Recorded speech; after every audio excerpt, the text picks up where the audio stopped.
Welcome back to Harbour Unboxed. Today we are taking an updated look at the battle between the GeForce RTX 3080 and Radeon RX 6800 XT. Now the last time I did this with a big benchmark video was a little over a year ago now, so I thought it was about time we revisited this one. Also, I've heard from a few people suggesting that the 6800 XT has now aged better, let's say, than the RTX 3080. It's pulled ahead with some recent driver updates. Not sure if there's any truth to that, but I thought after running both cards through a 50-game benchmark, we'd have our answer. As a quick refresher, in February last year, I compared the RTX 3080 and 6800 XT in a 30-game benchmark at 1080p, 1440p and 4K, and found that at 1080p, the 6800 XT was on average 5% faster. Then identical performance was seen at 1440p, while the 6800 XT was 6% slower at 4K, so a very close battle there indeed. Now, for much of 2021, the RTX 3080 was priced well above the 6800 XT due to more demand from cryptocurrency miners, probably gamers as well. However, after what felt like forever, GPU pricing does appear to be slowly falling, and today both models can be purchased for around $1,200 US. Not great, but certainly a lot better than it has been.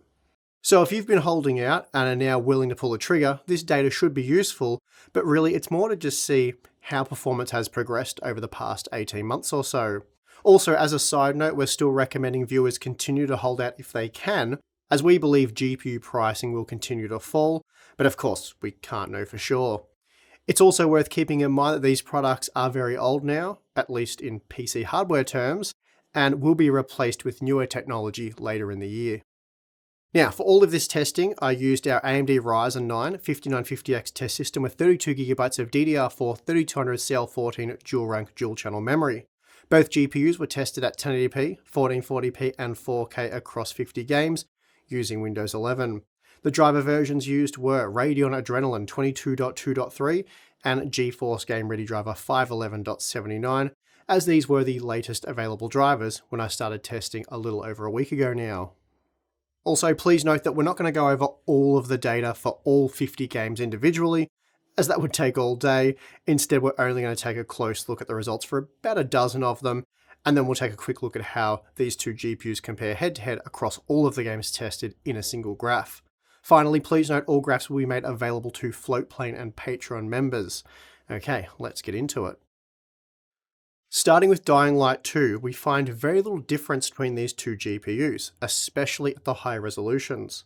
The 6800 XT enjoyed a small performance advantage at 1080p, but at 1440p, where I suspect most high-end graphics card owners were likely to play, performance was essentially neutralized, and the same was also true at 4K.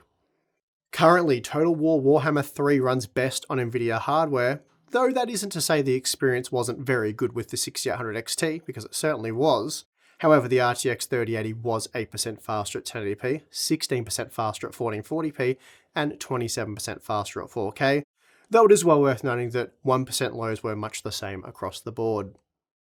Moving on, we have Call of Duty Warzone, and here both GPUs were very evenly matched. We're looking at basically identical 1080p performance, which is possibly a little bit CPU limited, then virtually identical performance at 1440p, as the 6800 XT was just 4% faster on average, and then identical performance at 4K.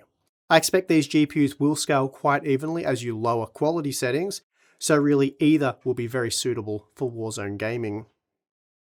Both GPUs cranked out plenty of frames in Forza Horizon 5 using the highest quality preset, even at 4K, where both maintained over 60 FPS. That said, the 6800 XT did provide the best results, delivering 11% more performance at 4K, 17% more performance at 1440p, and 20% more at 1080p, though I should note this is largely due to us enabling resizable bar, as that feature is very beneficial for Radeon GPUs in Forza Horizon 5. But good results overall there for AMD, and as I said, both GPUs did deliver a great experience in this title. God of War also played really well using either GPU, though this time the RTX 3080 delivered the best results, and although both once again did push over 60 FPS at 4K, the GeForce GPU was considerably faster, pumping out 20% more frames. The RTX 3080 also provided 10% greater performance at 1440p and 8% at 1080p. Moving on, we have the Far Cry 6 results, and this time we're looking at almost identical performance between these two GPUs. The 1080p and 1440p data is a little bit useless, as here we are CPU limited, and this is really a limitation with the game, as it only heavily utilizes our 5950X to the tune of 1 to 2 cores, so a bit disappointing there. That said, even at 4K, where the game becomes primarily GPU bound, we see very little difference here, as the 6800 XT was just 4% faster. F1 2021 using the ultra high quality preset does by default enable ray tracing on supported hardware. So this explains why the 3080 has a performance advantage in our testing, delivering 8% greater performance at 1080p, 13% at 1440p, and 18% at 4K. The 6800 XT still enabled highly playable performance even at 4K, but for those of you seeking maximum performance with ray tracing enabled, the 3080 is the better solution. Another ray tracing enhanced title is Metro Exodus Enhanced, and this one does require ray tracing support to run. For this test, I'm using the ultra quality preset with the ray tracing level set to normal, and we also have VRS set to 4 times. This still saw the RTX 3080 well ahead of the 6800 XT, offering 38% more frames at 1080p, 47% more at 1440p, and then 64% more at 4K. The 6800 XT was still very usable at 1440p and 4K, despite being much slower than the 3080, but at 4K, it's just really not that suitable, especially for those of you who require at least 60 FPS. Next, we have the new Rainbow Six Extraction game, and for this one, we're using the highest quality preset. The 6800 XT and 3080 were neck and neck at 1080p and 1440p, but the GeForce GPU did pull ahead at 4K, at least for the average frame rate where it was 15% faster. Again, both averaged well over 60 FPS, so that's certainly very good, but the RTX 3080 proved a little more capable at the 4K resolution in this title. The Apex Legends performance is fairly similar, though the RTX 3080 was faster at all 3 tested resolutions, delivering between 6 to 12% more performance on average. But given that both pushed over 100 FPS at 4K, it's fair to say that neither GPU will have any trouble delivering the kind of frame rates required for competitive gameplay, especially when using competitive quality settings. Next up we have Fortnite, which as many of you know is a personal favourite of mine, and I do use a Radeon GPU when playing. That said, the 6800 XT and RTX 3080 did deliver a similar experience, especially at the higher resolutions.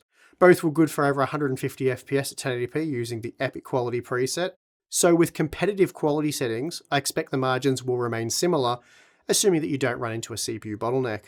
And of course, frame rates will be well over 200 FPS. Here the 6800 XT was 7% faster at 1080p, 5% faster at 1440p, and then just 4% faster at 4K. Last up, we have Cyberpunk 2077, and here we have some mixed results. At 1080p, the 6800 XT was 10% faster when comparing the average frame rate, despite identical 1% lows. Then at 1440p, the margin came down to just 6% in favour of the Radeon GPU, while at 4K performance was much the same, though the 3080 did hit the lead by a 7% margin. So, based on the dozen or so games that we just looked at, the RTX 3080 and 6800 XT do appear very evenly matched. But before we draw any performance-related conclusions, let's take a look at the data across all 50 games tested. Okay, so here's the 1080p data across the 50 games tested, and we see that on average, the RTX 3080 is just 3% slower than the RX 6800 XT. But if we remove the best and worst result, well, the margin actually remains the same, and if we just remove the Metro Exodus result, the 3080 is seen to be 4% slower on average, so the results change by 1%.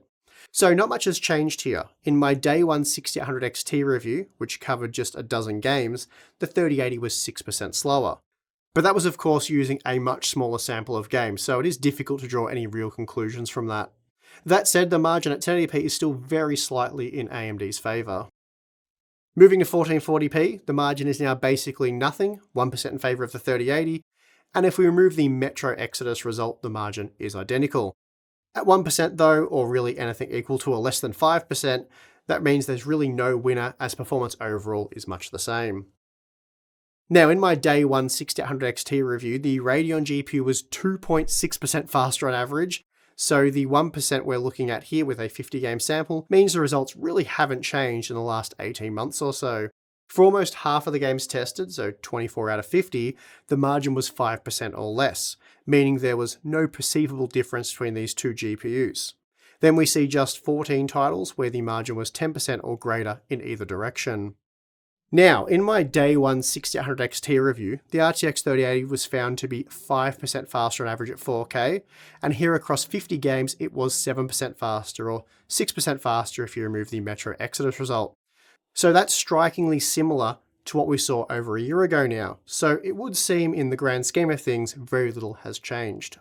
Okay, so in terms of performance, both GPUs are still very evenly matched, at least when discussing rasterization performance, so nothing has really changed here since day one. I'm sure there's been some more significant movements on a per game basis, but overall, the picture really does look unchanged. Also, as a quick side note, when comparing our 50 game benchmark data results with other reviews or follow-up testing, please take note of the number of games tested, as well as the setting used, as this can quite heavily influence the margins. For example, if we cherry-picked the 25 most favourable games for NVIDIA, the RTX 3080 ends up being 14% faster at 4K, which is a doubling of the original 50 game margin, so just keep that sort of stuff in mind. By and large though, the margins should be quite similar across the various tech media outlets, and that certainly was the case for day one reviews, which typically comprise of far fewer games. Anyway, with rasterization performance being so close, the next thing to look at is the price. Last month's pricing update from Tim saw the RTX 3080 10GB coming in at $1,538, with the 6800 XT price slightly lower at $1,304. Today they're both available at major retailers such as Newegg for $1,200, which is great to see as prices continue to slowly fall. So with price and performance being equal, how do you decide which one to purchase? Frankly, in my opinion, it doesn't really matter. I know some will argue which one you should buy until they're black and blue on the face, but in all honesty, it doesn't really matter that much. Both enable an excellent gaming experience, both have proven to be very stable in my testing and personal experience, and both should perform well into the future. That said, there are some arguments you can make for either product, and depending on your preferences, that might make one slightly better than the other. The advantage of the Radeon RX 6800 XT is the much larger VRAM buffer, and long term this should see it age much better, though 18 months out from the initial release, the 3080 is still good for the most part. The big 16GB VRAM buffer aside, the only other noteworthy advantage of the 6800 XT is AMD's Smart Access Memory, or SAM for short. When paired with a Ryzen 5000 series processor, the performance gains in certain titles can be very impressive, and even with an Alder Lake CPU, I believe the uplift can still be quite significant. GeForce GPUs, on the other hand, don't appear to benefit from resizable bar nearly as much, likely due to it being a bit of an afterthought for this generation. And of course, NVIDIA doesn't have the advantage of full platform support like AMD does with its Ryzen processors. So in my opinion, the 6800 XT really only has two key advantages, though to be fair, so does the RTX 3080, being DLSS support and superior ray tracing performance. In our opinion, DLSS has become quite a strong selling point of the RTX branded products, as support and quality does continue to improve. Meanwhile, AMD still doesn't have a real answer to DLSS. Yes, FSR has helped to lessen the blow, let's say, and is quite an impressive solution in its own right, but it doesn't nullify DLSS, and it's not a selling point of Radeon GPUs because it's supported, well, for all GPUs, GeForce included. Then, as DLSS continues to improve, so too does ray tracing, with more and more titles offering ray traced effects, and those that use it well generally see performance tank on RDNA 2 based products. For me personally, ray tracing performance still isn't a priority, but as I said, the adoption and use of ray tracing is always improving, and I'm certainly much more interested in it today than I was even a year ago, and I expect that trend will only continue. But regardless of your stance here, I feel it's quite easy to argue in favour of the RTX 3080, given those features. In short, if you're keen to check out ray tracing and you think you'll play the latest titles with it enabled, a GeForce GPU really is a must, as performance typically is much better. I'd really only go for the 6800 XT if I wasn't interested in ray tracing, and it was at least a few $100s cheaper, which it was just a few weeks ago. And of course, pricing will likely vary from region to region, so if the 6800 XT does happen to be a good bit cheaper, then it probably will end up being the way to go. Also, if you already have a Ryzen 5000 series processor, the 6800 XT might be more appealing as you can take advantage of SAM. On that note, all of our testing was conducted using a Ryzen 5000 system with AMD Smart Access Memory technology enabled, so resizable bar, and as I've said, this does favor Radeon GPUs more so than GeForce. So if you have a system that doesn't yet have support for resizable bar, the RTX 3080 will look slightly better overall when compared to what's shown here, though don't expect to see a significant difference overall. In conclusion, new technologies such as Smart Access Memory, Ray Tracing, and DLSS make it harder than ever to make a concise GPU recommendation, but hopefully the testing here has helped you narrow down your choice between the GeForce RTX 3080 and a Radeon RX 6800 XT. And if it did, please do hit the like button. Also, you can subscribe to, well, you can subscribe to the channel, but you can also follow us or support us. You can join us, let's say, over at Floatplane or Patreon. By doing that, you're not only supporting the channel or the work we do here, but you're getting some awesome perks in return. You're getting access to our exclusive Discord server where you can chat with Tim and I and the rest of the awesome Hardware Unboxed community. We do a live stream for those members at least one every month. So Tim and I get together. We sit side by side when we can. Hopefully that'll be a thing moving forward. And we answer your questions live in chat and we talk about the interesting topics that have happened throughout the month. Behind the scenes content is also a thing there and Q&A stuff. So yeah, if you're interested, check it out. Links in the video description. But if not, that is perfectly fine. And I would like to thank you for watching this video. I'm your host, Steve, and I'll see you again next time.